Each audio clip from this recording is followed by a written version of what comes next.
The US presidential election results have started coming in, and by all estimates, it looks like Donald Trump is going to have another 4-year stay at the White House. The Democrats are now pinning their hopes on the postal ballots as their last glimmer of hope. However, Trump's arch nemesis China seems to have all but conceded the loss and is now indirectly praising Trump and his economic policies for his victory. CCP's mouthpiece Global Times today tweeted a post where, in a rather backhand manner, it lauded President Trump's economic policies and simultaneously tried to set the tone for the coming tenure by starting off on the right foot to reduce the risk of trade wars. The Chinese mouthpiece said, US voters care more about the economy than epidemic. This reinforces the belief that many economists around the world seem to agree upon. China seemed to be pinning its hopes on the extent of the coronavirus spread in the US in order to make sure that Trump loses, but voting pattern in the US has shown that Trump's economic policies have prevailed. Trump brought radical improvements in the lives of common Americans. In 2016, real median household income was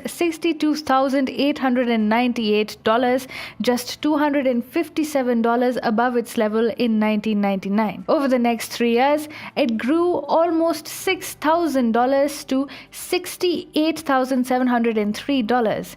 That's perhaps why, despite the pandemic, 56% of US voters polled last month said their families were better off today than they were 4 years ago. And the undeniable truth is that Donald Trump's economic policies have been much stronger and firmer than his predecessor, Barack Obama's, who was infamous for his modest and orthodox approach to revitalize the economy. The businessman in Trump took the aggressive approach and eventually earned greater dividends than Obama. Trump brought down the unemployment rate from 4.7% to 3.5% until December 2019. It may not look like a huge number to the layman, but when you put it in the context of what the Treasury Department and the Federal Reserve had proclaimed at the time, you can understand that Trump went against the tide and yet succeeded. The two departments had said that the economy was at full employment and that further improvement in the labor market was unlikely. This was in line with the Congressional Budget Office's guidance that further declines in the unemployment rate